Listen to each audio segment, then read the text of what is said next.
ত্রিপুরার মধ্যে যেসব পার্টিগুলো আছে আমি বিজেপি পছন্দ করি না, এটা বললে লাভ নেই। আমি বিশেষ করে সিপিআইএম, কংগ্রেস, তারপর ত্রিপুরা মাতা, স্পেশালি ত্রিপুরা মাতা এখন টপে আছে। আমি ত্রিপুরা মাতাকে বলছি, ত্রিপুরা মাতার মধ্যে যারা যারা যে নেতাকর্মীরা আছে সবাইকে বলছি, একটা রিকোয়েস্ট করে বলতেছি, তোমরা 100% আমার যেটা ধারণা যে মানুষের জনগণ দেখে অবাক, সত্যি কথা 100% জয়ী নিশ্চিত, বিজয় নিশ্চিত, একদম পুরো নিশ্চিত।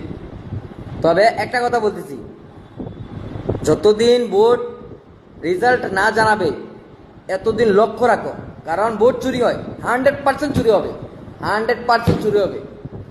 সেদিকে একটা পাক্কা নজর রাখবা প্লিজ। আর না হয় আবারও পস্তাইতে হইব, আবারও দেশের মধ্যে আবারও নাঙ্গা চলতে থাকবে, এগুলো বন্ধ হইতো না।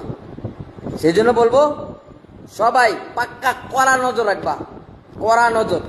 আর না হয় ভোট চুরি হবে কনফার্ম, এগুলো চুরি করে হলেও যে জিতবে। সেই জন্য বলবো সবাই কড়া নজর রাখবে, কড়া নজর। আসামে ভোট হয়েছে 9 তারিখ, আর রেজাল্ট দিব কোন সময় জানো? 1 মাস পরে। এর কাহিনী বোঝো বহুত কিছু। আসামে ভোট হয়েছে 9 তারিখ, রেজাল্ট দিব সামনের মাসের 4 তারিখ। এর মানে হচ্ছে ডাল মে কুছ কালা হ্যায়।